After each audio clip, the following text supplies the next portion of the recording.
নমস্কার বন্ধুরা, আমি এখন আছি কানলা ১০৮ শিব মন্দিরে। এই কানলা ১০৮ শিব মন্দির নির্মাণ করেছিলেন মহারাজা তেজচন্দ্র বাহাদুর। এই কানলা ১০৮ শিব মন্দিরে আপনারা কীভাবে আসবেন আপনাদের একটু বিস্তারিত বলি, আর এখানে কি কি দেখার আছে তা আপনাদের একটু ঘুরিয়ে দেখাবো, আর এখানে বিস্তারিত বলার চেষ্টা করব। ভিডিওটি শুরু থেকে শেষ পর্যন্ত দেখতে থাকুন। হাওড়া কাটোয়া অথবা কাটোয়া ব্যান্ডেল যে ট্রেন ধরেই আপনি আসুন না কেন, আপনাকে নামতে হবে অম্বিকা কানলা রেলওয়ে স্টেশনে। আর স্টেশনের বাইরে টোটো ভাড়া করে পৌঁছে যাবেন ১০৮ শিব মন্দিরে। স্টেশন থেকে মন্দিরের দূরত্ব হচ্ছে 1.5 কিলোমিটার, আর ভাড়া লাগবে 10 টাকা। আর এছাড়াও Bardhaman Howrah mail line local ধরে এলে আপনাকে নামতে হবে বঁচি রেলওয়ে স্টেশনে। স্টেশন থেকে রেলগেটের কাছে এলে দেখতে পাবেন অম্বিকা কানলা অভিমুখে যাবার অনেক বাস দাঁড়িয়ে আছে, আপনারা বাসে চেপেও আসতে পারেন। বঁচি স্টেশন থেকে অম্বিকা কানলার দূরত্ব 27 কিলোমিটার, আর যেতে সময় লাগবে 30 থেকে 35 মিনিট।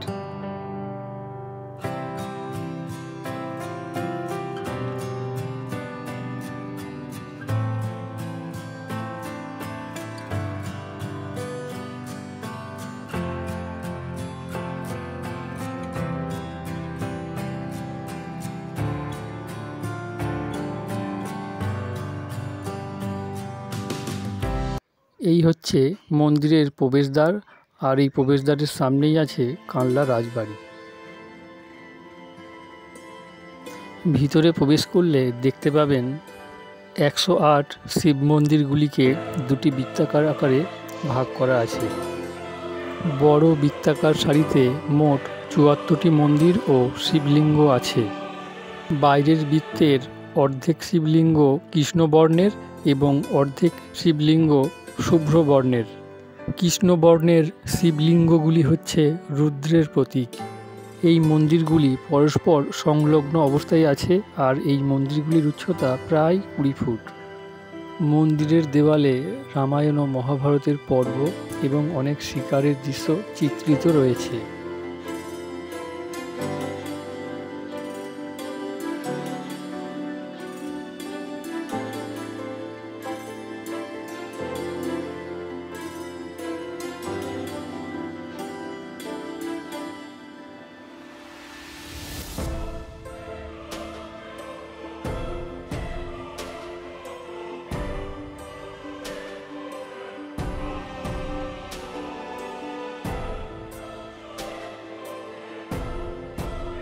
এই ভিতরের বৃত্তে ৩৪টি শিব মন্দির ও ৩৪টি শিবলিঙ্গ আছে।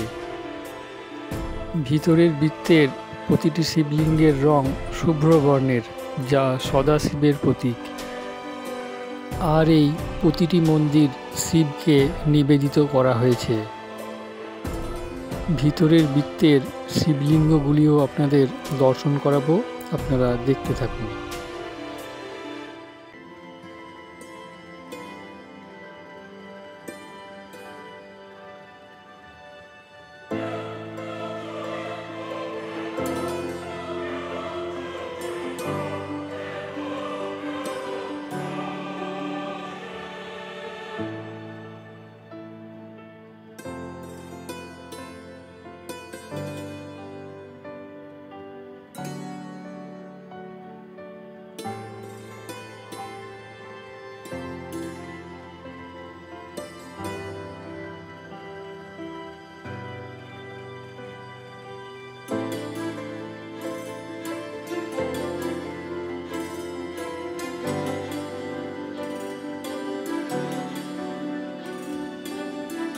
ভিতরের বৃত্তের মাঝখানে একটি বাঁধানো ইঁদারা রয়েছে, যা পূজার কাজে ব্যবহৃত জলের চাহিদা মেটায়।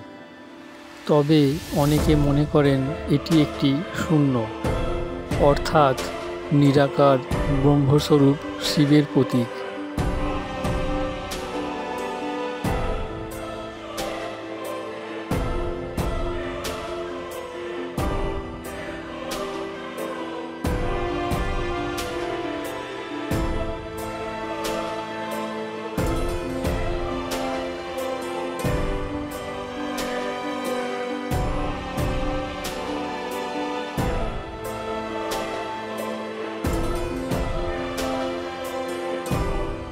এই দুটি বৃত্তের মাঝে খুব সুন্দর ফুলের বাগান আছে। একদিনের ওয়ান ডে ট্যুর হিসাবে আপনারা এই কানলা 108 শিব মন্দিরকে বেছে নিতে পারেন।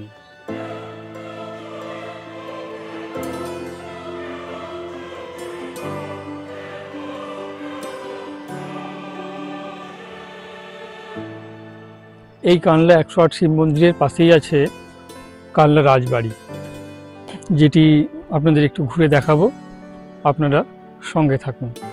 এই কানলা 108 শিব মন্দিরের ভিডিও আপনাদের কেমন লাগলো কমেন্টে অবশ্যই জানাবেন। ভিডিওটি দেখার জন্য আপনাদের অসংখ্য ধন্যবাদ।